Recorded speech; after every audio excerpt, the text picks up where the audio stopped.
The state is requesting the bail be set at $1 million.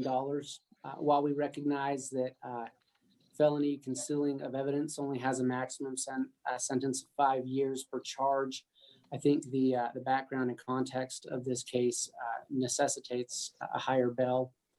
One of the primary reasons we are asking that bail be set in that amount is that the evidence that has been concealed in this case, it's not simply a document, drugs, a gun. These are human remains. And we can, although those remains have not yet been positively identified, we are aware that those remains are the remains of children, which we believe is an aggravating factor. We have asked that the probable cause affidavit be sealed, but I would ask the court to take note of paragraphs 39 and 40 and the manner of the concealment of one of those bodies, which the state finds to be particularly egregious, both an aggravating factor and bears on character. The court is cognizant that there is an absolute constitutional right to bail provided in both the Idaho Constitution and the U.S. Constitution.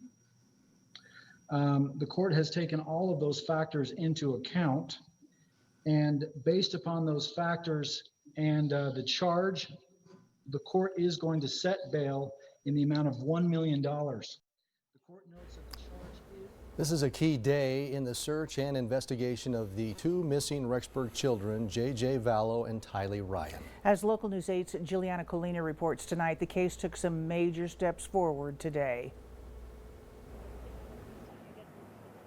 Guys, today Rexburg police confirmed that investigators found two sets of unidentified human remains.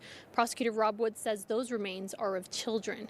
And this afternoon, grandparents of J.J. Vallow, Larry, and Kay Woodcock released a statement you see on your screen saying that they were told the remains are of J.J. and Tylee, saying, "We are filled with unfathomable sadness and these two bright stars were stolen from us and only hope they died without pain or suffering." All this information came out the same day Chad Daybell faced a judge on charges related to this case that has grabbed the attention of the nation and the world. Chad Daybell sat quietly next to his new attorney, John Pryor, for much of his first hearing since police arrested him last night. He only gave one-word answers to the judge's questions. You understand your legal rights, is that correct? I do.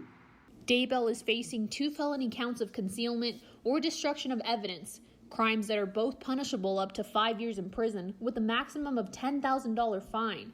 Meaning if Daybell was convicted of both crimes, he faces up to 10 years in prison with a maximum of $20,000 fine.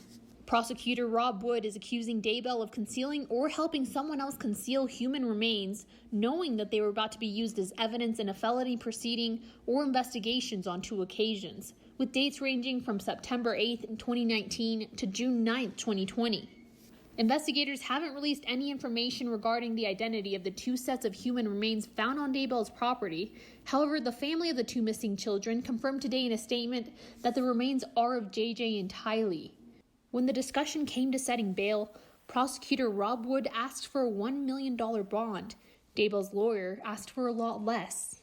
Clearly, this is the beginning now of an investigation into the deaths of children who are found on his property, and so that provides a strong incentive to flee, and we would ask that the bail reflect that.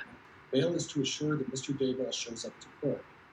Bail is to assure that he's not a flight risk, and there's nothing, as far as I'm concerned, in his history that indicates that he's going to flee the jurisdiction. Judge Farron Edens eventually set his bail at $1 million, with several conditions to be met if he did post bail.